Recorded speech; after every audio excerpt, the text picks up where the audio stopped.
Welcome to the B Block Podcast. I am your host, Brandon Scott. I appreciate you for joining me, man. Look, we got a lot to talk about with NFL free agency, specifically where the Texans stand and things where I stand with where the Texans stand, right? What I'd like to see them to do, what I think they might do. Things are starting to shape up a little bit. Big business is picking up.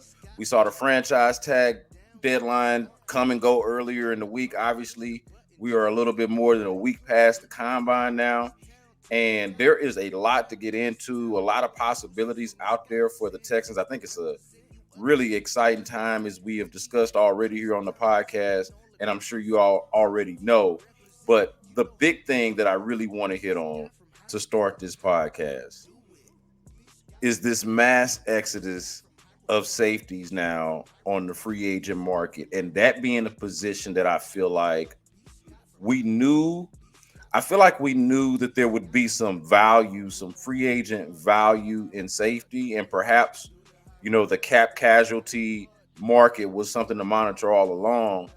But I don't think from a Texans standpoint, from a Texans perspective, that's really a position that we thought much of. I don't feel like that's a position that we gave a ton of thought to, just for the simple fact that for a while now, it has felt like safety was a position of strength. I feel like ever since Jalen Pitre came on 2 seasons ago now and gave you what he gave you as a rookie, and then they go out and they sign Jimmy Ward on the heels of hiring D'Amico Ryans as their head coach, obviously a defensive coach. Bring in Jimmy Ward, who he's got the background and familiarity with from San Francisco, and you feel like, man, that's a pretty solid safety pairing.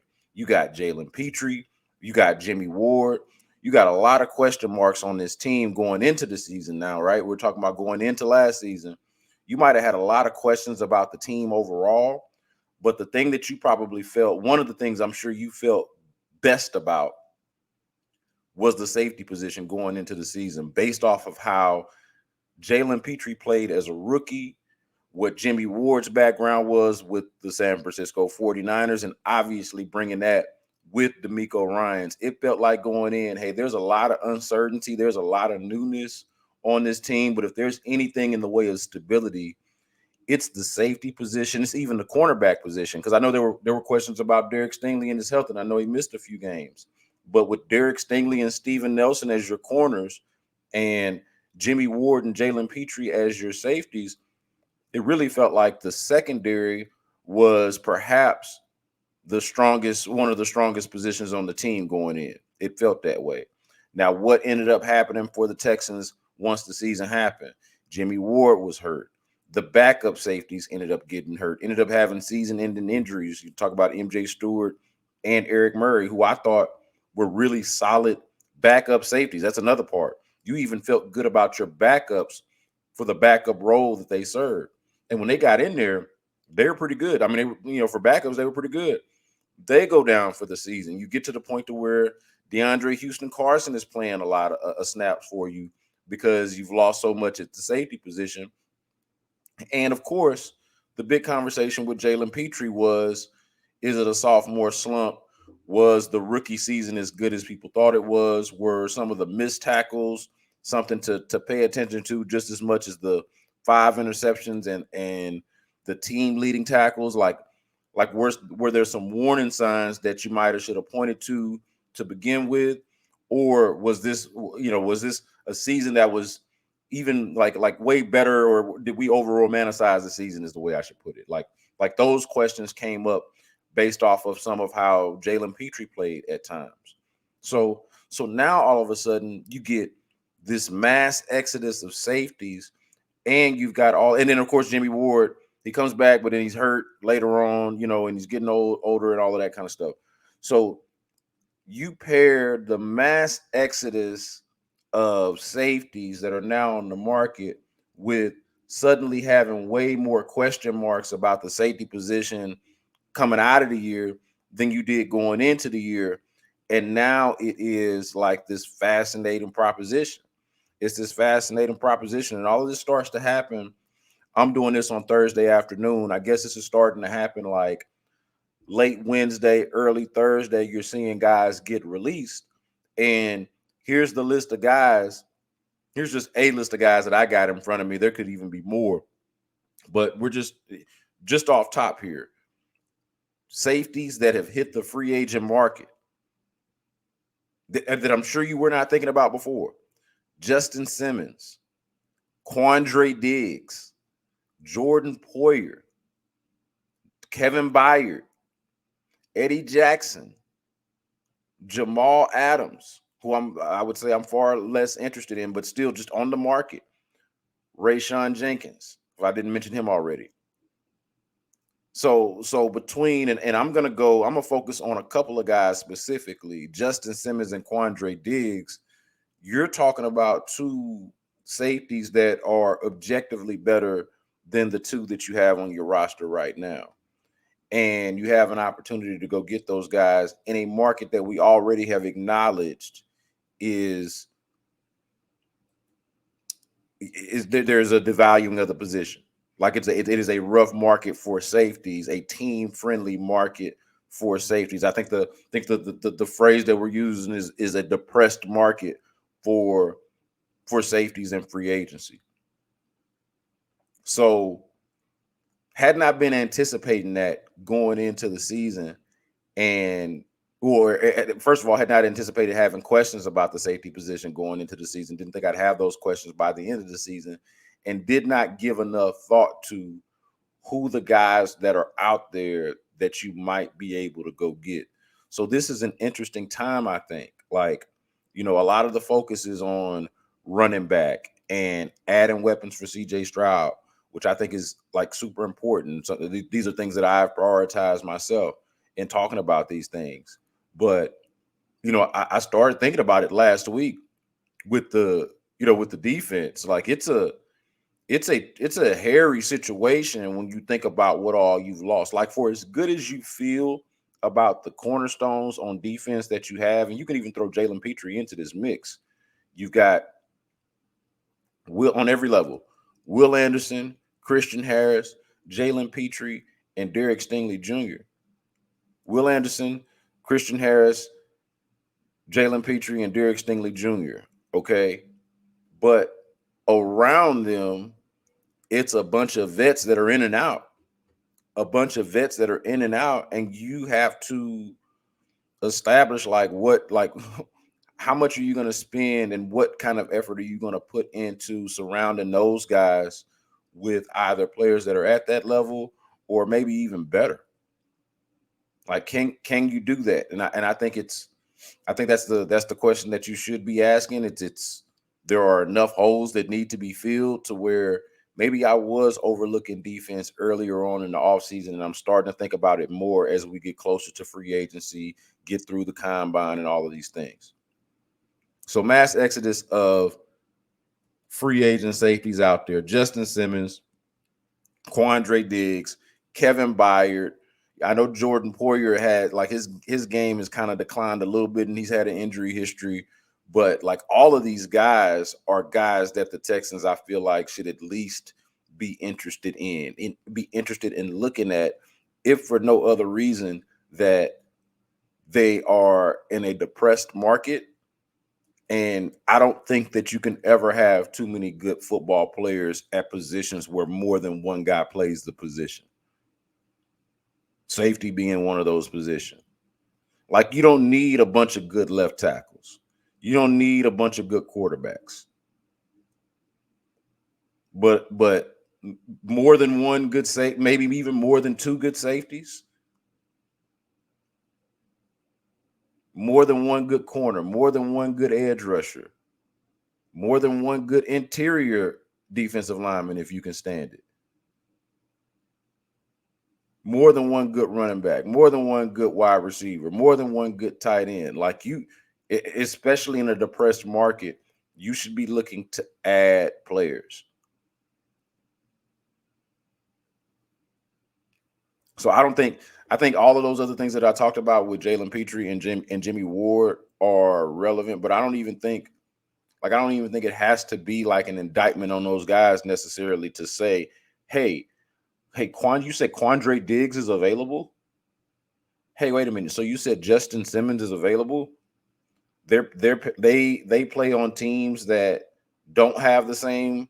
They were just released by teams that don't have the same cap situation, elite quarterback on rookie deal situation that we have.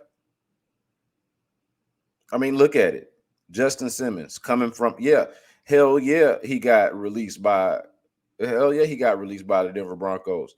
They're taking the biggest dead money hit that anybody that has ever been known to man with this Russell Wilson thing. $85 million, more than double than any other dead money hit that anybody's ever taken. Yeah, they're about to start making a lot of business decisions. They're going to have to. They don't have the elite quarterback on the rookie deal and the team that looks like it's on the up with all of the cap space in the world. They don't have that. So, yeah, no, they can't afford to pay Justin Simmons anymore. Kevin Byard. I know that the deal that Geno Smith signed is one that they can get out of and is not necessarily prohibitive or anything, but they are not on the same sort of did I mention Quandre Diggs or Kevin Byard? I'm talking about Quandre Diggs here, but not sure who I mentioned. Got distracted here by the phone, forgive me. But Quandre Diggs from like the Seattle Seahawks are not on the same trajectory as the Houston Texans are, given the cap situation and the quarterback. Kevin Byard, I will point to as well with the Tennessee Titans. Like, I mean, like, I just think. Oh, wait a minute, my bad. Kevin Byard's coming from is coming from the Eagles, of course, but there is an even better one. Like I would have said that the Titans are not on the same trajectory as the Texans, and I don't think that would have been a controversial statement. But even coming from the Eagles, like, they've paid the quarterback, they've got the expensive players. Okay, so that's not the situation that the Texans are in, right? So, like, you look at it and you're saying, okay, there's a reason why some of these players make a lot more sense for Jordan Poyer. They've paid the quarterback in Buffalo, so this is why these players make a lot more sense for the Texans than they do for the teams that they're coming from. Why you want to make that investment? Why you might want to make that investment? I'm intrigued by it. I'm intrigued by the safety market, even though I didn't necessarily think that I would be. Now, this brings up another point. Jalen Pitre. Some of this discussion about Jalen Pitre, I'm going to admit, on the radio is getting a little bit out of hand. We realize that he struggled at times last season. He was even benched in the game. It was like a thing. It was an issue. It was kind of an ordeal. There were moments where he did not play well. There were moments where I thought he also had way too many like almost plays where you give a guy credit for being in position to make a play or for the play being right there in front of them, but then they don't finish the play and you're like, damn, he's right there. That looked good, man, but he ain't finished the play. He had a lot of those, I thought, and those are things where, like, I think that's just a matter of refocusing and staying with it, not being discouraged by it, and just keeping at it, staying at it. I think Jalen Pitre is going to be fine as a football player, even if maybe there's some sort of rethinking of exactly what kind of football player we're talking about, or what, like, the value of the season that we were talking about, the reasons why we feel this way to begin with, right? Like, we can rethink all of those things and still look at Jalen Pitre for what he is as a football player. And I still think he's a pretty good football player. I still think he's a hell of a football player. Like, I watched him at Baylor.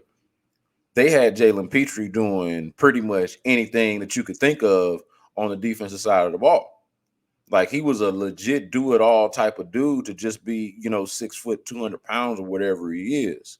So it raises the question for me, with this mass exodus of safeties and all this conversation about Jalen Pitre at safety. I think he's actually, so often we talk about what a guy can't do or what a guy's doing wrong, and we don't talk about what a guy can do and the things that he's doing right, what his strengths are, what the value in him actually is. because we want to focus in on one particular part of the argument. Here with Jalen Pitre, I actually think that he is arguably the most versatile guy that they're going to have on their defense. The guy that can do, maybe not the best player at any particular position, but the guy that can do the most things well. The guy that can do the most things well. And so why not move this guy to nickel corner? Why not move Jalen Pitre to nickel corner? Can he play it? That's my question. I think he can. I think Jalen Pitre can be a nickel corner. I do. He's done it before. He's played it before. He's got the speed to do it. He's got the physicality to do it. I think he's got the instincts. I don't see why this is not a position change that the Texans would not consider. I don't see why this is not a position change that Texans fans would not be open to. I think it could be a good idea. I think it could be a good idea. That's another hole that the Texans have. Why not move Jalen Pitre to corner, especially if it means that you're bringing in, or if it's because of you bringing in all-pro safeties or an all-pro safety to play with Jimmy Ward. And then Jalen Pitre, instead of fixating on whatever his struggles may be as a safety, how about highlight the fact that this guy can line up almost anywhere on the field? You can do a lot of different things with this guy. He's kind of this hybrid tweener, sort of in this no man's land kind of space. But it's not no man's land because you can play him in a lot of different positions and he makes plays. Is capable of making plays. Why not move Jalen Pitre to nickel corner? 2 birds, 1 stone. Bring in a safety. Fix maybe an issue that you had at safety. And allow Jalen Pitre to play nickel. I think one thing that I've noticed about Jalen Pitre, and I think most people would agree with this, especially the film nerds,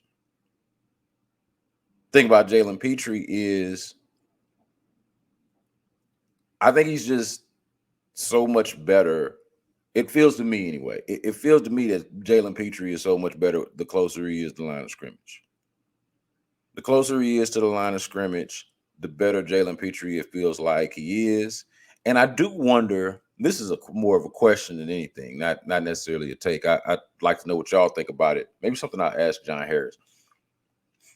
I do wonder if safety gives Jalen Pitre too much freedom. Because I feel like that was a knock on him coming out of college, that he can be a little bit too aggressive. He can be too aggressive in both coverage and in the run. Sometimes he'll take bad pursuit angles and he'll miss some open tackles. Like I've seen that said about him coming in. And I wonder if those positions offer a little bit too much freedom that allow him or that play into those weaknesses in his game. I wonder if the structure of like playing nickel corner is a totally different game. It's totally different than outside. It's totally different than safety. It's a very, very specific thing. I wonder if the specificity of that position would stand to benefit Jalen Pitre and therefore stand to benefit the Houston Texans. It's just a thought. I do not know. I'm not claiming. I don't want to try to feel like I'm trying to sound like I'm smarter than I am. I don't know. It's just a thought. But it is a thought that I have. But can Jalen Pitre move to nickel corner? Why not? I thought about this too, man. This is the same organization, okay? And there's some carryover here. It's not just one regime, but it's 2. But I would put this on Nick Caserio though. I mentioned this. Nick Caserio is the general manager of the same organization that keeps moving Tytus Howard from guard to right tackle every other year. Y'all are aware of that, right? How Tytus Howard was recently paid handsomely to be the right tackle of the Texans, and then they promptly moved him to guard once they had a need there and figured out that they had somebody that could play Tytus Howard's position but didn't have nobody that could play guard. And how that's happened before. They've done that before. and it didn't work out great, the same organization that's about that life, that does that thing, hey man, if they can be out here moving, yin-yanging, yo-yoing Tytus Howard from guard to tackle every other year, they can experiment with Jalen Pitre as the nickel corner. And maybe by the end of it, I'm wrong, and everybody's like, "Yo, this dude, this was not it. Move that dude back to safety." I don't know what you was thinking. Maybe by the end of it, you're saying the same thing about Jalen Pitre as people are saying with Tytus Howard in the guard to tackle situation. But y'all showing y'all at least got the openness, that y'all at least open-minded enough to do it. And it's not like you asking him to do something that he ain't never done before. This to me is not even close to like asking Jeff Driscoll to move from quarterback to tight end. If Jeff Driscoll can move from quarterback to tight end, I feel like Jalen Pitre can move from safety to nickel corner and make some room for Quandre Diggs. Make some room for Justin Simmons. Feel like that's doable.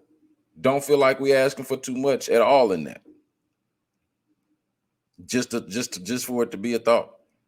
I'm here to say that I'm not giving up on Jalen Pitre as a football player, because I think that Jalen Pitre is a good football player.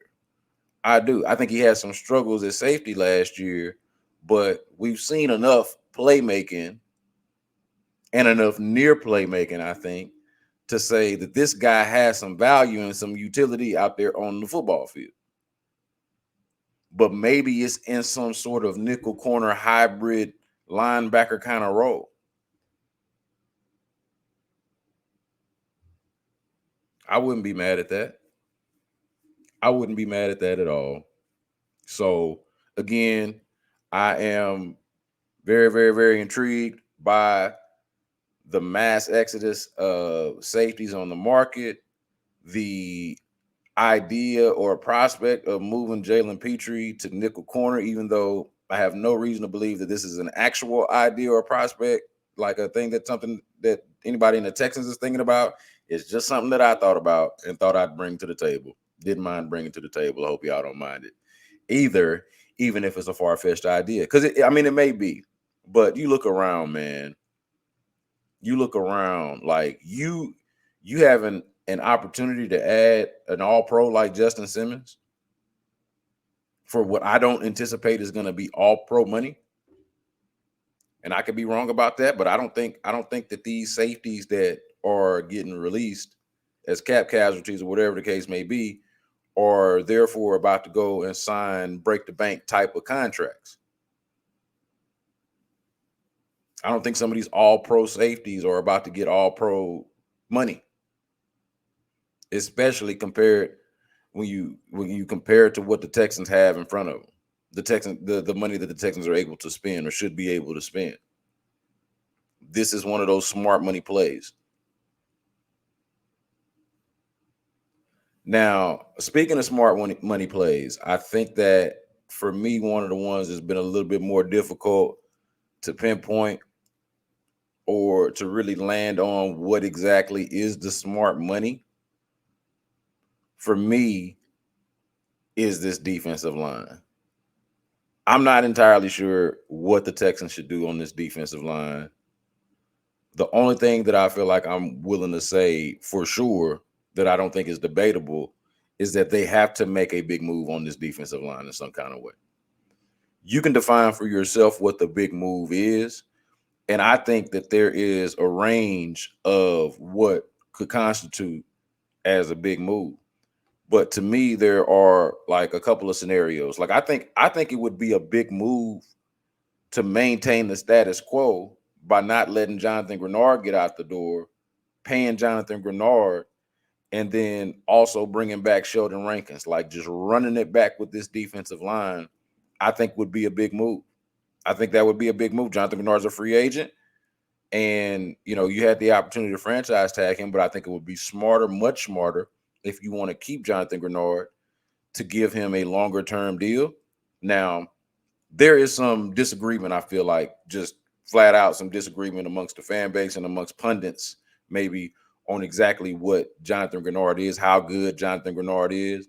I've been very clear. I've been a card carrying Jonathan Greenard guy since the very beginning, since they drafted this guy. Didn't care about who the executive was that supposedly drafted him or any of that type of stuff. I just thought that, hey, the dude that led the SEC in sacks and tackles for loss, the dude that led the SEC in sacks and tackles for loss is a dude that is more than likely going to succeed in the NFL. Maybe that dude is not a superstar, but that dude is a player in the NFL. And if you remember, this is the 2020 draft where emotions are still a little bit high because the Texans have traded DeAndre Hopkins. The Texans have traded DeAndre Hopkins to the Arizona Cardinals for David Johnson in the second round pick. And that second round pick ended up being a player that did not last very long on the team, was not a very good football player. But all along, the guy that I thought would be the better one was the guy that they picked right after that, Jonathan Greenard. So I like the pick when they made it. And I think that when he's played, he's been everything that I thought he would be.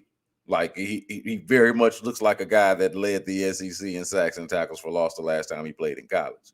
The issue has been how often he plays or, staying on the field, the availability issue. And so if you were to give him a contract, you would obviously be betting on that, on him being available, that, the injury issues are behind him or that they were fluky and just hard to predict.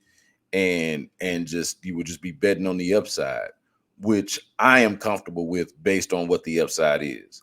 Like, I don't like, to me, it's not, he is a better player than I think people either realize or are willing to acknowledge. And so I think that that's one way that they could go about making a big move along the defensive line. I think the other option would be Christian Wilkins.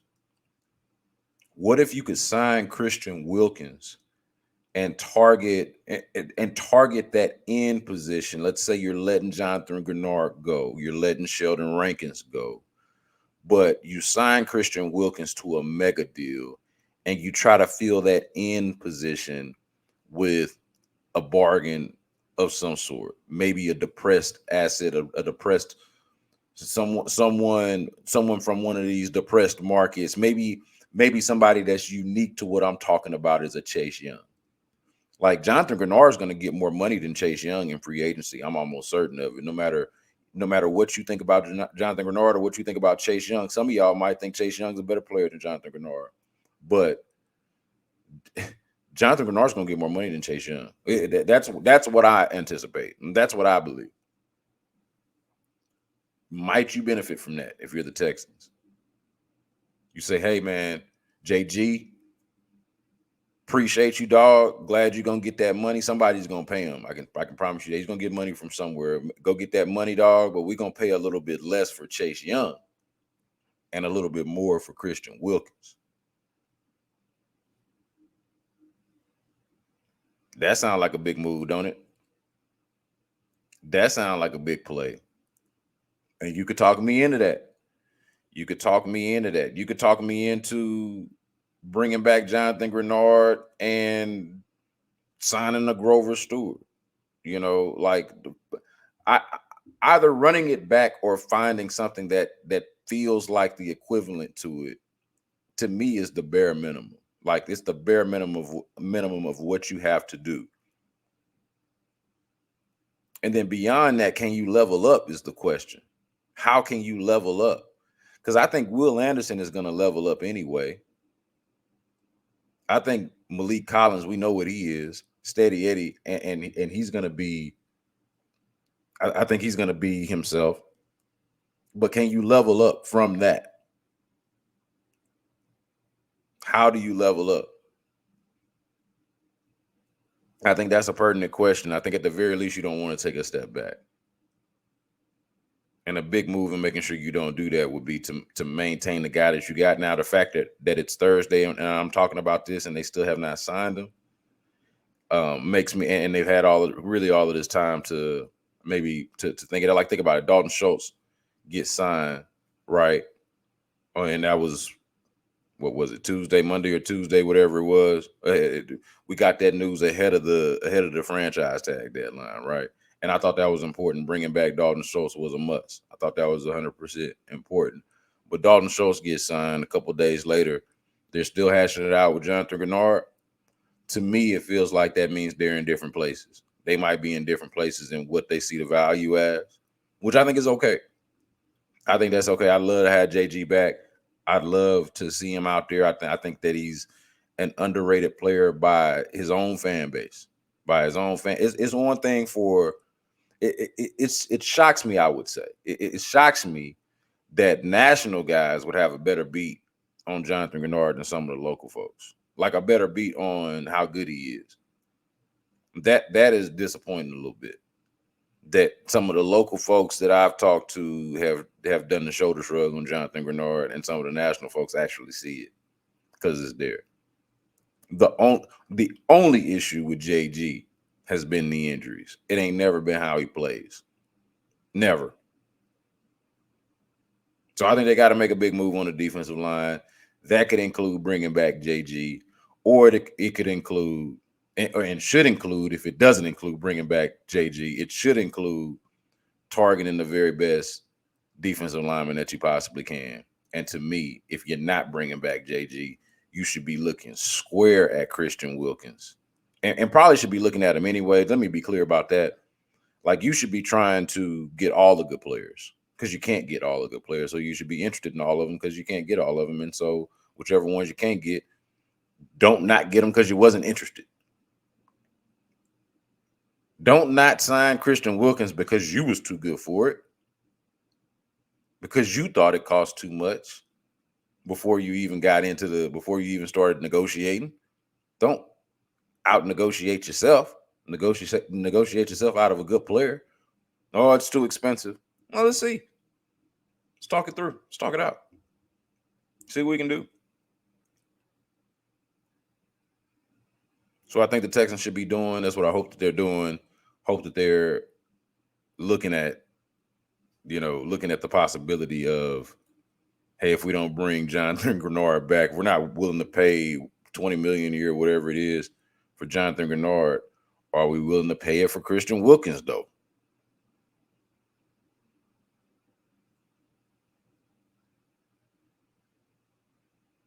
I mean, that money need to go to somebody. What I don't want to do is just be like, yeah, we're just going now. Here's an interesting way to look at it. I'm talking it through in a moment. I mentioned Chase Young. I mentioned Christian Wilkins. Chase Young, who I don't think is going to cost as much as Jonathan Greenard. Christian Wilkins, who I think is going to cost more and is going to cost the most. And the knock maybe on both of those guys, right, Wilkins and Greenard, is that, hey, are they as good as they're about to get paid? Are they about to get overpaid? That's what people are out there saying. I don't think so, but because I understand the value, or feel like I understand the value or appreciate the value. But what if they did this? What if on the cheap you say, man, look, JG, it's too much, man. You earn this money, you gotta go get it somewhere else, though. Let JG go. What if Christian Wilkins, you say, man, nah, I'm not paying that much money for Christian Wilkins. And you go Chase Young, Grover Stewart. Chase Young, Sheldon Rankins.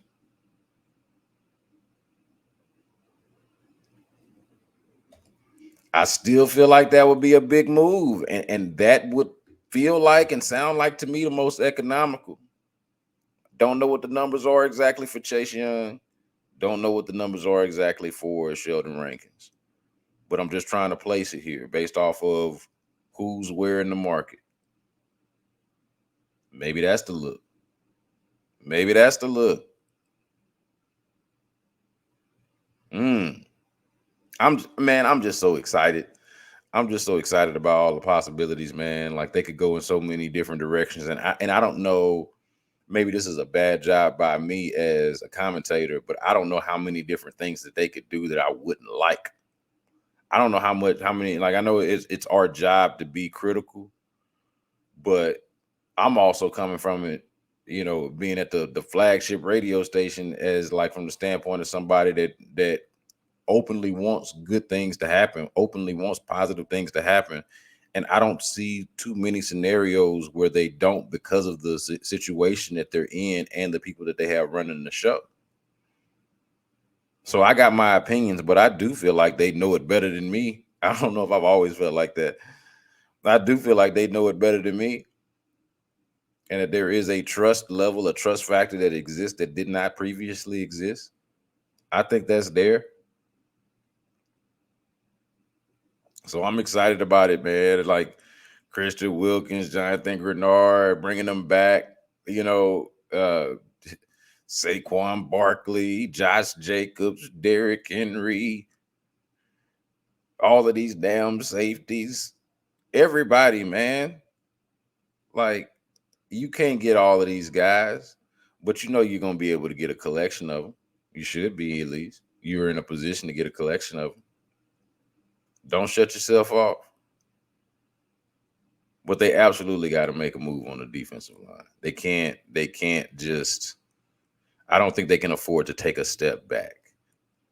You could argue that the Chase Young, Sheldon Rankins, or the Chase Young Grover Stewart combination is the riskiest of taking a step back because Chase Young has also had reliability issues.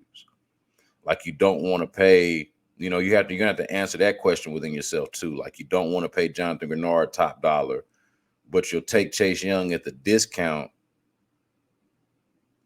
with the same questions.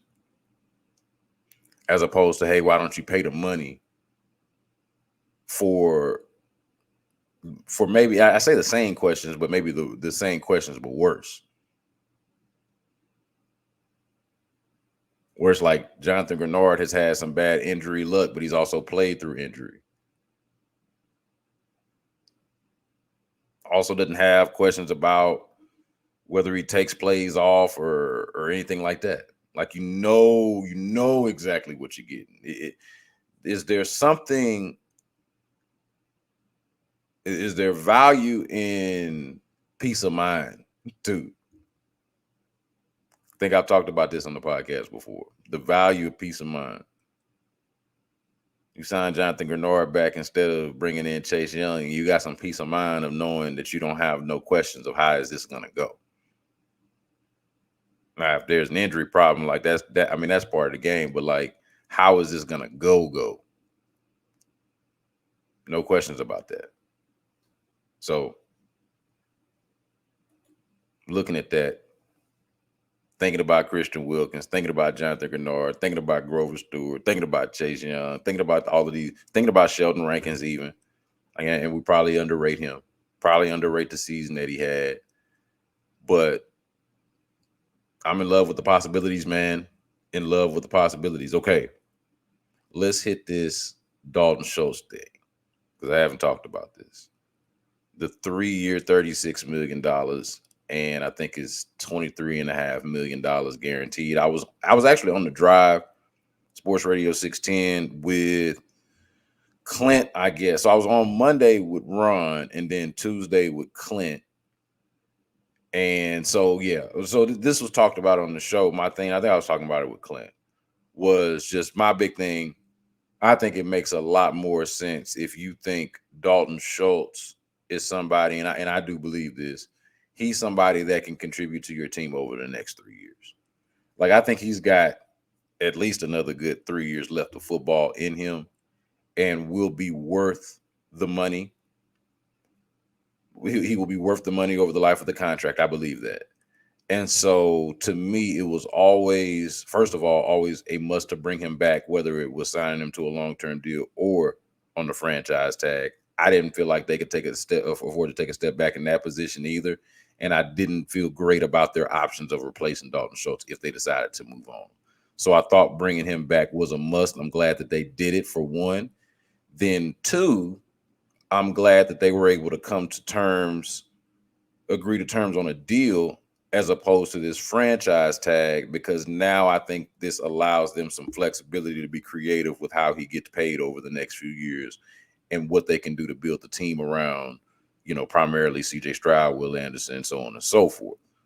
So, Dalton Schultz is a piece, and I think he's a critical piece, but also one that now, since he's got this deal over the span of 3 years, or really it's 23.5 million guaranteed for a tight end of this caliber, is essentially a 2-year deal. I'm not exactly sure how the structure of the deal is going to work, and of course, like I'm saying, they can restructure it at any time over the next couple of years, but that allows you to have this piece and continue to build pieces, or to add pieces around it, to build the team and add pieces around it, is what I'm trying to say.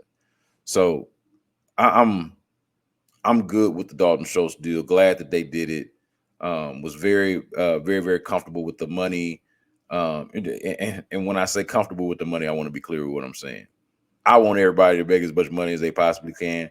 I mean, comfortable with the amount of money that the Texans now are able to work with to continue to build their team. All right, I'm not pocket watching Dalton Schultz. Shout out to Dalton Schultz. Congratulations, my guy. Glad you're getting paid. Glad you're going to continue to be around. Need to make sure that that we don't have any cases of the dropsies late in the season. Want to make sure that you do that you handle that business, but glad to have you around. Hey, look, let me say this too, because I mentioned this on the show with Clint. This is also them leaning into what Dalton Schultz, kind of what I was talking about earlier, leaning into what a player does well and not so much fixating on what a player isn't. This is them doubling down on the passing game and leaning into the things that Dalton Schultz does well. You want to talk about how he ain't that good as a blocker? We can do that. We can revisit Jadeveon Clowney kicking his ass in that playoff game. Okay, we can do that. Then in the divisional game, we can do plenty of that.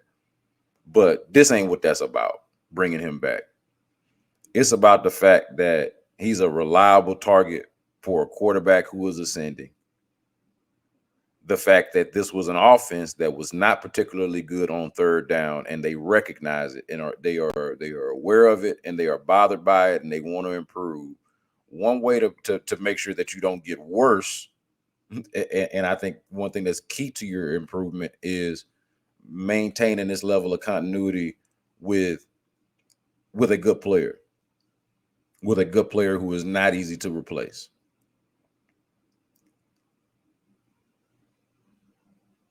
So I think that this was the Texans doubling down on the passing game, and this has nothing to do with,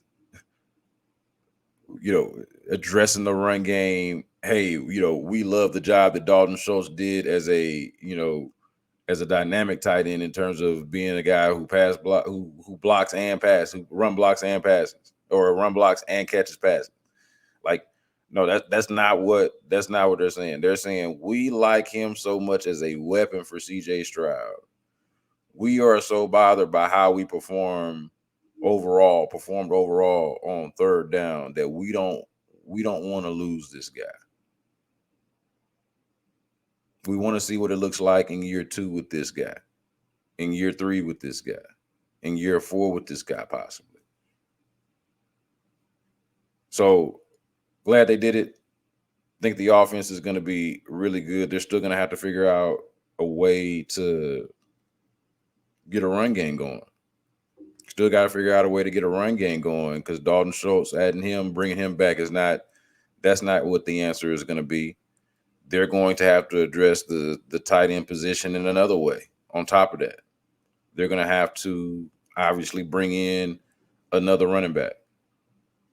And then, of course, they're going to have to hope that they have better health fortune on the offensive line, and allow guys to play back into their natural positions. Had at least, what was it, 2 guys? You had at least Yeah, you had at least two guys last year playing out of position. And all the positions had injury problems. Laramie Tunsil had the knee surgery. You hope that you get an even better. Laramie Tunsil was damn good. You hope you get an even better version of him. Now that his ass not going to be limping around like he was all year last year. Limped around all year and still had a Pro Bowl level year. What's he going to look like if he's feeling better? So that's where those solutions are going to come. I was going to bring up. I've already gone longer than I meant to. I was going to bring up this whole Cowboys versus Texans culture thing that came up on the internet after Dalton Schultz went and did that interview on. I don't even know. I don't know if it was. I don't even want to say the wrong podcast. I just know he was on a podcast. It could have been Barstool. It could have been McAfee. It could have been It could have been anybody. But it was. It was on. I'm gonna be honest. It was on one of them podcasts that I don't listen to. You know, which to be fair and to be clear, that's what this podcast is for most people. One of them podcasts that you don't listen to. But for me, he was on one of them podcasts that a lot of people listen to and watch that I just don't happen to be one of them people. And he said some stuff about the Cowboys culture and locker room and not like the players and stuff, but like really kind of going at Jerry Jones, saying it was a zoo. It was a bit of a zoo. They let people come in there and tour the facility while they're trying to get their work in. They'll be in there in the weight room with a one-way mirror with folks just peeking in on them. And apparently they don't tell the people maybe that is a one-way mirror because Dalton Schultz said that they be in there knocking too. They be in there knocking on the mirror. You wouldn't knock on a one-way mirror if you knew it was a one-way mirror, right? Most of y'all, I'm asking. I'm hoping that most of y'all wouldn't do that. Wouldn't knock on a one-way mirror if you knew that it was one way, because you know that they can't see you on the other side, and that's weird. But that's what he says, man. That's what he says was the case. Like there was just much more of an emphasis and a focus on the Cowboys as a brand and the Cowboys as like an entity and idea, and not as much or not enough focus on, at least compared to what he's experienced here with the Texans, focus on the Cowboys as a football team. Or just maybe just allowing them to be a football team without having to be the extra sideshow. Which I don't know how much that factors in what the performance ultimately is. I would argue that it doesn't at all, probably little to nothing. But it does to me more so reflect an attitude. It reflects like a kind of a priority, a sense of like what's important, you know. And I don't think that winning is unimportant to Jerry Jones. I think it's actually very important to him. I just think that all of the other things about Jerry Jones and the business side of him, and you know the reason why he is who he is in some ways in conflict, or if not in conflict, in some ways just there's just not enough energy for all of it. Like, can you be the zoo where your players got to deal with visitors and it's basically like an entertainment center? Can you be all of those things and really, really, really be all about football? Or do you have to have that maniacal focus that doesn't have room for all of that other shit that Jerry liked to be about, that the Cowboys like to be about? Like I don't think it hurts them on the field. I think it's just more of it's more just indicative of a mentality. Like, no, this is not necessarily hurting you on the field, but if you cared a little bit more, if you thought a little bit more, or focused a little bit more on this, then how much better would you be? I thought it was kind of some interesting insight. You know, they thought it was like, you know, a lot of the conversation has been, I'm not gonna even lie and pretend like I've been consuming a lot of the conversation, because that would be a goddamn lie. But it feels like, from what I can tell, it's like, oh, bashing the Cowboys and, you know, no, it's an interesting thought of priority and what matters. Because, like, would you trade, like, because the thing is, the focus is not going to ensure Super Bowl. If you go hyper focused and go New England Patriots, that's not going to ensure that you beat the New England Patriots. You can be dead ass boring and still just end up going to the damn divisional round, or to the wild card round, divisional round, or something like that. Losing a championship game every year. It doesn't necessarily mean that you just gonna win Super Bowls. So what would you rather have? A history where you have won Super Bowls and can live off of that for the rest of your life? Or like this hyper focused, environment in the name of winning championships that you might not ever win? Like, to me, it's an interesting thought. It's an interesting thought. Like, I would lean toward, just in terms of culture, to this question of, do the Texans have a better culture than the Cowboys? I don't know, but I think they got a better present and future.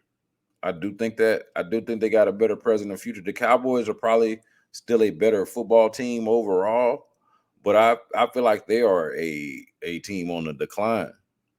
I don't feel like that's an ascending team.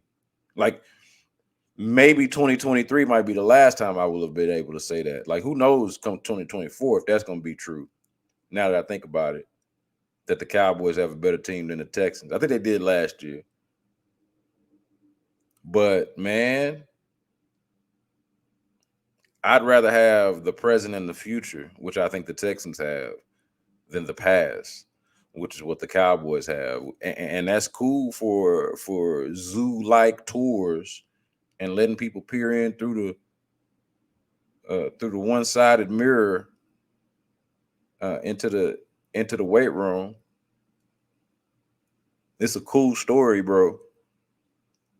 But I like where the Texans are headed, man.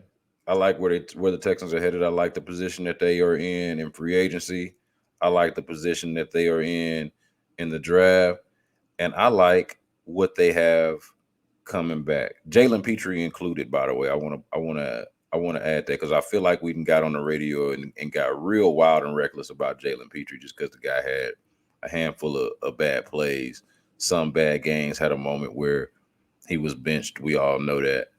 But, way too early to be giving up on dude. Way too early to be talking about he can't play or anything like that. No, I think there's a place for him. I think it might just be at a different position. This might be the position change that they should have been considering, that nobody was talking about, as opposed to some of the position changes that they have done, that we have seen, that did not work out all that well. All right, man, that's all I got on this one.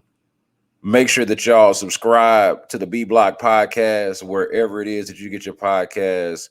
Make sure you rate, review, tell a friend. And until next time, y'all be good, man.